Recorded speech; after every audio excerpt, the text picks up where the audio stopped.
Everyone, तो इस video में हम देखने वाले हैं मैट्रिक्स मल्टीप्लिकेशन। सबसे पहले हम देखते हैं कि हम एक रो और एक कॉलम को कैसे मल्टीप्लाई करते हैं, फिर हम मैट्रिक्स मल्टीप्लिकेशन सीखेंगे। तो ये मेरी एक रो है, ये एक कॉलम है, ठीक है। तो अगर मुझे एक रो और एक कॉलम को मल्टीप्लाई करना हुआ तो मैं कैसे करती हूँ, a इंटू बी, इसका मल्टीप्लिकेशन कुछ ऐसे किया जाता है। फर्स्ट एलिमेंट को रो के कॉलम का फर्स्ट एलिमेंट के साथ मल्टीप्लाई किया जाता है, तो a1 b1, फिर ऐड करके रो के सेकंड एलिमेंट को कॉलम के सेकंड एलिमेंट से मल्टीप्लाई किया जाता है, यानी कि a2 b2 again so on. सारे एलिमेंट्स को ऐसे ही मल्टीप्लाई करके आपस में फर्स्ट एलिमेंट को फर्स्ट से, सेकंड को सेकंड से, ठीक है, सबको मल्टीप्लाई करके ऐड कर दिया जाता है। तो ये मेरा एक रो को कॉलम से मल्टीप्लाई करने का तरीका है, ठीक है। अच्छा, अब हम समझते हैं कि अगर मेरे पास एक मैट्रिक्स ए है और एक मैट्रिक्स बी है तो वो मल्टीप्लिकेबल कब होती है। वो सिर्फ और सिर्फ एक कन्फर्मेबल तब होगी मल्टीप्लिकेशन के लिए जब नंबर ऑफ़ कॉलम्स ए में और नंबर ऑफ़ रोज़ बी में जो है इक्वल हो जाएंगी, तभी हम उसका मल्टीप्लिकेशन कर सकते हैं, अदरवाइज़ उनका मल्टीप्लिकेशन पॉसिबल नहीं होता है, ठीक है। तो देखिए यहाँ पे क्या है, मेरे पास मैंने एक मैट्रिक्स ए ली है और एक मैट्रिक्स बी ली है। हम देखते हैं क्या इसमें नंबर ऑफ़ कॉलम्स, इसके नंबर ऑफ़ कॉलम्स ये है ना। जब हम मैट्रिक्स का ऑर्डर लिखते हैं तो कैसे लिखते हैं, number of rows into number of columns, number of rows into number of columns. तो इस मैट्रिक्स के नंबर ऑफ़ कॉलम्स इस वाले मैट्रिक्स के नंबर ऑफ़ रोज़ के बराबर है ना, तो इसका मतलब ये मैट्रिक्स मल्टीप्लिकेशन पॉसिबल है, ठीक है। इसका मतलब हम a इंटू बी निकाल सकते हैं। तो अब हम क्या करते हैं, मैट्रिसेस को मल्टीप्लाई करके देखते हैं। मुझे a इंटू बी निकालना है तो मैं निकालती हूँ। मेरे पास a है 2 1 3, 3 माइनस 2 1, माइनस 1 0 1, और b मेरे पास मैट्रिक्स है 1 माइनस 2 2 1 4 और माइनस 3, ठीक है। अब मुझे इन दो मैट्रिसेस को मल्टीप्लाई करना है आपस में। तो सबसे पहले तो मैंने देखा कि क्या ये मल्टीप्लाई हो पाएंगी, तो मैंने देख लिया इसके नंबर ऑफ़ कॉलम्स इसके नंबर ऑफ़ रोज़ के बराबर हैं, तो यस, तो इसका मतलब मल्टीप्लाई तो हो जाएगा। अब हम मल्टीप्लाई करेंगे कैसे, देखिए। अगर मुझे ए बी, ये जो ए बी मैट्रिक्स बन रही है, इसका फर्स्ट एलिमेंट निकालना हुआ तो मैं कैसे निकालती हूँ। पहले हम एक काम करते हैं, हम ऑर्डर और देख लेते हैं कि ऑर्डर कैसे पता चलेगा हमें किसी भी मैट्रिक्स का। यहाँ देखिए, जितना भी जो भी मैट्रिक्स का जो रिजल्टेंट मैट्रिक्स होती है उसका ऑर्डर क्या होता है ना, पहली मैट्रिक्स के नंबर ऑफ़ रोज़ जितने होंगे उतने ही number of rows resultant matrix में आते हैं, जितने number of columns second matrix में होंगे उतने ही कॉलम्स इसमें आते हैं। तो इसका ऑर्डर 3/2 हो जाता है, ठीक है। मे बी ये विजिबल ना हो तो इसका 3/2 ऑर्डर हो जाता है, ठीक है। तो अब हम मैट्रिक्स मल्टीप्लिकेशन स्टार्ट करते हैं कि मैट्रिक्स मल्टीप्लाई होगी कैसे। देखिए, जब हम मैट्रिसेस को मल्टीप्लाई करते हैं तो ये इसकी फर्स्ट रो है, ये इसका फर्स्ट कॉलम है, ठीक है।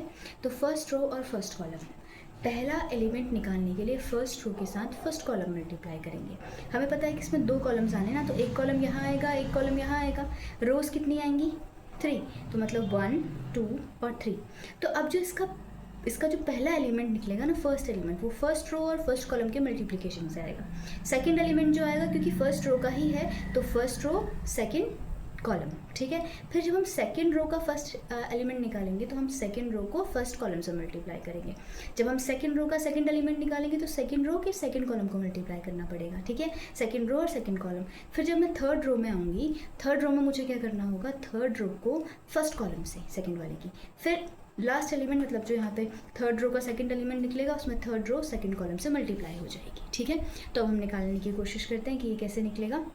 यहाँ पे आ जाएगा सबसे पहले 2 इंटू 1, मैंने कैसे बताया था ऊपर, सिर्फ वैसे ही करना है कि फर्स्ट एलिमेंट से मल्टीप्लाई होगा, सेकंड से, एंड सो ऑन, और सब आपस में ऐड हो जाएंगे। एक रो और एक कॉलम को हम इस तरीके से मल्टीप्लाई करते हैं, ठीक है। तो फिर यहाँ पर प्लस क्या आ जाएगा, प्लस करके 1 इंटू 2, और फिर प्लस यहाँ पर क्या आ जाएगा 3 इंटू 4, ठीक है। फिर अब हम फर्स्ट रो का सेकंड एलिमेंट निकाल रहे हैं, तो फर्स्ट रो का सेकंड एलिमेंट, तो फर्स्ट रो का सेकंड एलिमेंट कैसे निकलेगा, अब इसको मैं इस कॉलम से मल्टीप्लाई करूँगी, ठीक है। तो ये आएगा 2 into -2 plus 1 into 1 plus 3 into -3, ठीक है। अब हम सेकेंड रो में चलते हैं, तो अब हम सेकेंड रो का इस्तेमाल करेंगे, सेकेंड रो फर्स्ट कॉलम, तो क्योंकि हम सेकेंड रो का फर्स्ट एलिमेंट निकाल रहे हैं इस वाले रिजल्टेंट में। तो सेकेंड रो का मल्टीप्लिकेशन जैसे होगा एलिमेंट वाइज होगा, फर्स्ट एलिमेंट फर्स्ट से, सेकेंड से, थर्ड से मल्टीप्लाई होता है, ठीक है। प्लस -2 का मल्टीप्लिकेशन +2 से, एंड 1 का मल्टीप्लिकेशन 4 से। फिर अगेन हम जब इस वाले पे चलेंगे तो यहाँ क्या हो जाएगा, यहाँ आएगा 3 का मल्टीप्लिकेशन -2 से, प्लस -2 का मल्टीप्लिकेशन 1 से, प्लस 1 का मल्टीप्लिकेशन -3 से, ठीक है। अब हम चलते हैं थर्ड रो के एलिमेंट्स निकाल। तो थर्ड रो फर्स्ट कॉलम से मल्टीप्लाई होगी, पहले -1 into 1 plus 0 into 2 plus 1 into 4। Okay. फिर अब हम लास्ट एलिमेंट निकालेंगे थर्ड रो का, ये थर्ड रो का सेकंड एलिमेंट, तो थर्ड रो सेकंड कॉलम, तो -1 into -2 plus 0 into 1 and plus 1 into -3, ठीक है। अब हम जब इनको मल्टीप्लाई करेंगे तो हमारे आंसर्स क्या आएंगे, अब इनके आंसर्स हम लिख लेते हैं। जो मेरा पहला एलिमेंट आएगा ये होगा 4 3 ज़ार 12, 2 1 ज़ार 2, 2 1 ज़ार 2, 12 + 2 कितना आ जाएगा, इट विल बी 16, ये वाला एलिमेंट मेरा 16 हो जाएगा, ठीक है। अब इसको देखते हैं, ये आएगा -4, ये आएगा +1, ये आएगा -9, तो इसका जो फाइनल आंसर आएगा वो आएगा -12, ठीक है। ये प्लस का 3, ये माइनस का 4 और ये प्लस का 4, तो ये दो कैंसिल हो गए, तो यहाँ पे क्या बचा, प्लस का 3, ठीक है। यहाँ पर आ जाएगा 3 इंटू 2 यानी कि -6, -2 और -3 सब माइनस में, तो -6 -2 -3 जो आएगा वो मेरा आएगा -11, ठीक है। अब जो लास्ट बचा है -1 इंटू -1, ये हो जाएगा -1, ये है 0 और ये हो जाएगा 4 1 ज़ार 4, तो 4 और -1 कितना आ जाएगा, +3, ठीक। ये -1 -2 मेरा -2 हो गया, ये 0 हो गया और ये 1 को -3 से मल्टीप्लाई करना है, so it will be -1, okay, क्योंकि ये चीज़ प्लस में आ जाएगी, ये माइनस में आ जाएगी, तो ये आंसर हो गया -1।